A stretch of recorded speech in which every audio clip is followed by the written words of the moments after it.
नमस्कार मेरे प्यारे दोस्तों, मैं Ratnabhushan, friend, motivator and guide to IAS aspirant, international motivational speaker, leadership trainer, CEO, coach, political strategist and policy adviser. दुनिया में अगर कोई चीज़ हासिल करना है तो अगर आपके अंदर आत्मविश्वास नहीं है और खुद अपने आप को मोटिवेट नहीं करेंगे तो कुछ भी हासिल करना मुश्किल होगा। सफल होना एक कला है, सफलता पाना एक कला है। बुद्धिमान वही होते हैं जो अपना जीवन मार्ग स्वयं ही तलाश करके आगे बढ़ते हैं। इधर उधर देखने से कुछ प्राप्त नहीं होता। यदि हम इन्हीं सिद्धांतों पर चलें तो हम उच्च कोटि के कर्ता बन सकते हैं। इससे हमारी जीवन प्रगति के सारे मार्ग खुल जाएंगे। एक संत ने कहा है, मैं कभी चिंता नहीं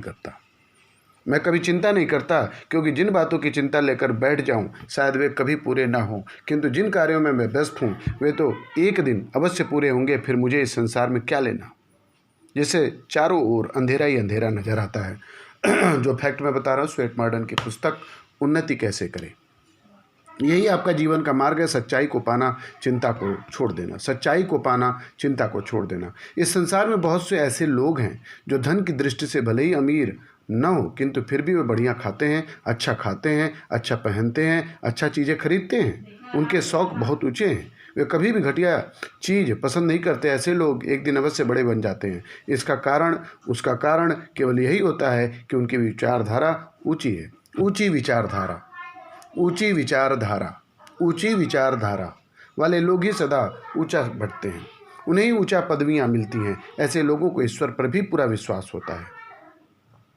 यदि आप गरीब हैं, दुखी हैं, चिंतित हैं तो इसमें दोष आपका ही है। शायद आपने अपने ईश्वर पर विश्वास नहीं किया। आप जैसा ध्यान करेंगे वैसा ही फल मिलेगा। जैसा बोलेंगे उसी का उत्तर आपको मिलेगा। जो कर्म करेंगे वैसा ही फल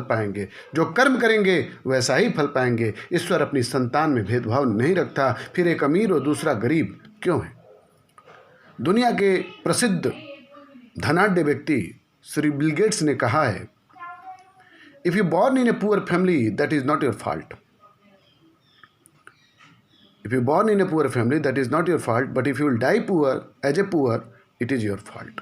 तो मेरे दोस्तों, ऊंची विचारधारा रखिए। ईश्वर अपनी संतान में भेदभाव नहीं रखता। फिर एक अमीर और दूसरा गरीब क्यों।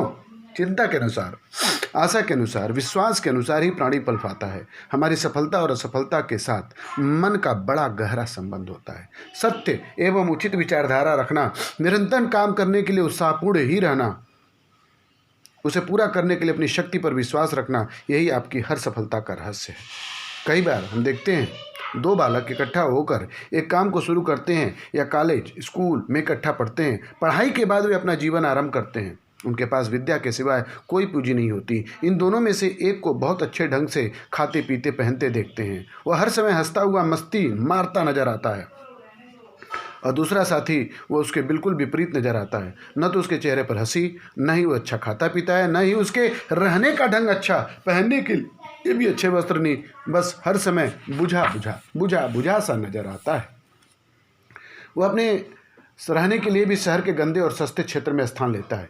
इन दोनों में अंतर क्यों? केवल इसलिए कि इन दोनों की विचारधारा में अंतर है। यह बात तो सत्य है कि इंसान केवल अपनी विचारधारा ही दुनिया में सब कुछ बदलती है। एक स्टूडेंट होता है आईएएस की तैयारी करता है, एक स्टूडेंट डॉक्टर बनता है, एक स्टूडेंट इंजीनियर की तैयारी करता है, एक स्टूडेंट आईएएम की तैयारी करता है। तो क्या है? विचारधारा। दोनों की विचारधारा अंतर। यह बात सत्य है कि इंसान केवल अपनी विचारधारा की नींव पर छोटा या बड़ा बनता है। भाग्य के सहारे जीने वाले लोग कभी महान नहीं बनते। कितने कम लोग इस सत्य को जानते हैं। गरीबी का जन्म सबसे पहले दिल में ही हुआ। मानसिक वृत्ति शारीरिक वृत्ति तक पहुंचती है। यह सत्य है कि आदमी मन से निर्धन होते हैं और भौतिक रूप से उसके बाद। कारण यह है कि हमारी चेतना हमारे दिल की हालात सदा ही कार्य की ओर बढ़ती रहती है। उसके पश्चात जीवन में जो कुछ भी मिलता है इसी के द्वारा मिलता है। इंसान की यह मनोवृत्ति दिन प्रतिदिन अपनी ओर खिंचती चली जाती है।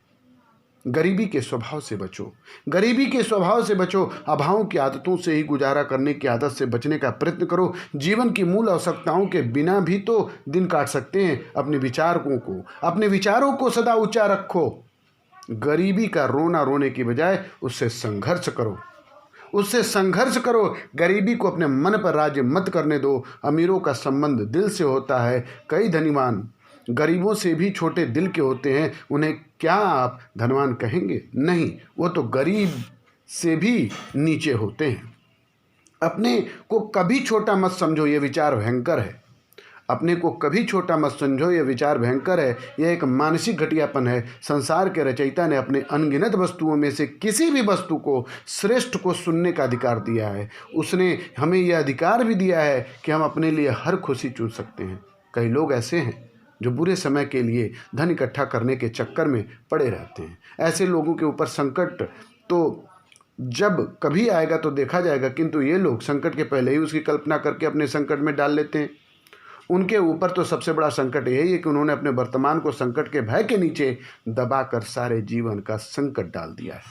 प्रश्न यह नहीं है कि जमा करें अथवा नहीं, प्रश्न तो केवल दिल का है, दिल की हालात का है। अमीरी और गरीबी भी दिल से पैदा होती है। मैं बहुत से कंजूसों के घर में जाता हूँ, वहाँ देखता हूँ कि उनके घरों का वातावरण बड़ा ही घटिया होता है। वहाँ पर जाते ही दम घुटने लगता है। किसी भी बात की चर्चा की जाए तो उनका एक ही उत्तर आता है, यार यह हमारे बस में नहीं, हमारे हालात ही ऐसे हैं, हमें तो जीने के अंदाज में ही तो जीना है।